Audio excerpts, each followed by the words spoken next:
Hello guys, ഇപ്പം നമ്മുടെ Marian കോളേജിലെ വ്ളോഗിൻ്റെ സെക്കൻഡ് പാർട്ടാണ്. ഉച്ചവരെ നമുക്ക് സ്പോർട്സ് പ്രോഗ്രാമൊക്കെ ആയിരുന്നു. അതൊക്കെ കഴിഞ്ഞ് വൈകുന്നേരം 4 മണിയൊക്കെ ആയപ്പോഴത്തേക്ക് നമുക്ക് ബ്രൂ കോഫിയും പിന്നെ കേക്കൊക്കെ കിട്ടി. അത് കഴിഞ്ഞ് അതിലൂടെ കുറേ നേരം കിടന്ന് ഒരു 4:30-5 മണിയൊക്കെ ആയപ്പോൾ നമ്മുടെ കൾച്ചറൽ പ്രോഗ്രാം സ്റ്റാർട്ട് ചെയ്തു.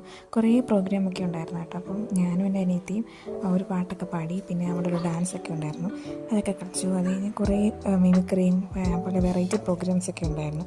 കുഞ്ഞു പിള്ളേരുടെ പ്രോഗ്രാമൊക്കെ ഉണ്ടായിരുന്നു. അപ്പോൾ നല്ല അടിപൊളി പ്രോഗ്രാമൊക്കെ ആയിരുന്നു. അതൊക്കെ കണ്ടിരുന്നു. അത് കഴിഞ്ഞ് നമ്മൾ രാത്രിയൊക്കെ ചുമ്മാ ക്യാമ്പസിൽ കൂടെ ഇറങ്ങിപ്പോയി. അതൊക്കെ ചുമ്മാ കണ്ടിട്ടിങ്ങ് പോന്നു. അത് കഴിഞ്ഞ് എൻ്റെ കൂടെ കുറേ നേരം തേരാപ്പാരം നടന്ന് നല്ല രസമായിരുന്നു വൈകുന്നേരം നടക്കാൻ. അത് കഴിഞ്ഞ് വൈകുന്നേരമൊക്കെ ആകുമ്പോഴത്തേക്കും നമ്മുടെ പ്രോഗ്രാം ഒരു 9 മണിയൊക്കെ ആയപ്പം തീർന്നു. അതിനൊരു കുഞ്ഞ് പാവയൊക്കെ കണ്ടപ്പോൾ നമ്മൾ കുഞ്ഞാളോട് കുറേ ടൈം സ്പെൻഡ് ചെയ്തു. അത് കഴിഞ്ഞ് വൈകുന്നേരം നമുക്ക് ഫുഡ് കിട്ടിയത് ചിക്കനും പൊറോട്ടയും ഫ്രൈഡ് റൈസ് വരുന്നു. അതിന് ഡെസേർട്ടായിട്ട് നമുക്ക് ഗുലാബ് ജാമുൻ കിട്ടി. അതിന് ക്യാമ്പ് ഫയർ DJ ഒക്കെ ഉണ്ടായിരുന്നു 10 മണി വരെ. അപ്പോൾ അതൊക്കെ ഒരു 10-10:30 ആകുമ്പോഴത്തേക്കും നമ്മൾ പോകുന്നു കേട്ടോ. 10 അടുത്തൊരു ടാറ്റാ.